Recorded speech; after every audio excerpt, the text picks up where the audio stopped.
സ്വാധീന മേഖലയിൽ പരമാവധി സീറ്റ് നേടാൻ പരിചയസമ്പന്നരെയും ജനപ്രീതിയുള്ളവരെയും മത്സരിപ്പിക്കാൻ സിപിഐഎം.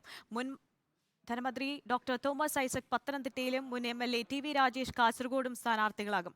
ജനകീയ മന്ത്രി കെ രാധാകൃഷ്ണനെ ആലത്തൂരിൽ മത്സരിപ്പിക്കാൻ സമ്മർദ്ദമുണ്ടെങ്കിലും അദ്ദേഹം വിമുഖത അറിയിച്ചു.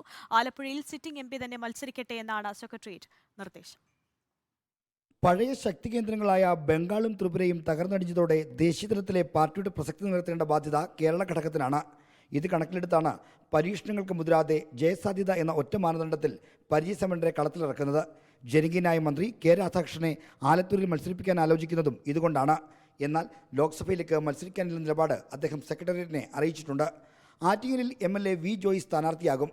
നഷ്ടപ്പെട്ട സീറ്റ് തിരിച്ചുപിടിക്കുകയാണ് തിരഞ്ഞെടുപ്പ് രാഷ്ട്രീയത്തിന്റെ മർമ്മം അറിയുന്ന വി ജോയിയുടെ ചുമതല. മുൻ എംഎൽഎ ടി വി രാജേഷാണ് കാസർകോട്ടെ സ്ഥാനാർത്ഥി.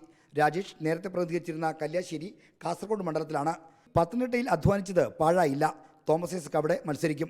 ജില്ലാ കമ്മിറ്റിയിലെ പ്രബല വിഭാഗത്തിന് എതിർപ്പുണ്ടെങ്കിലും ആലപ്പുഴയിൽ സിറ്റിംഗ് എംപി എ എം ആരിഫിനെ തന്നെ മത്സരിപ്പിക്കാനാണ് നിർദ്ദേശം. കോഴിക്കോട്ട് ഒന്നിലധികം പേരുകളുണ്ടെങ്കിലും പരിചയസമ്പന്നനായ എളമനം കരീമിനാണ് മുൻതൂക്കം. കണ്ണൂരിലും വടകരയിലും കെ കെ ശൈലയുടെ പേരുണ്ട്.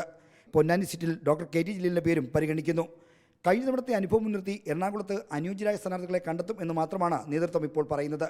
നാളെയും മറ്റന്നാളുമായി എല്ലാ ജില്ലാ കമ്മിറ്റികളും വിളിക്കാൻ നിർദ്ദേശം നൽകി. പാർലമെന്റ് മണ്ഡലം കമ്മിറ്റികളിലും പട്ടിക ചർച്ച ചെയ്യും. ഇതെല്ലാം വീണ്ടും സംസ്ഥാന നേതൃത്വം ഒരിക്കൽ കൂടി വിലയിരുത്തിയ ശേഷം ദേശീയ നേതൃത്വത്തിന്റെ അംഗീകാരത്തോടെ 27-ന് അന്തിമ പട്ടിക പ്രഖ്യാപിക്കും. റിപ്പോർട്ടർ, തിരുവനന്തപുരം.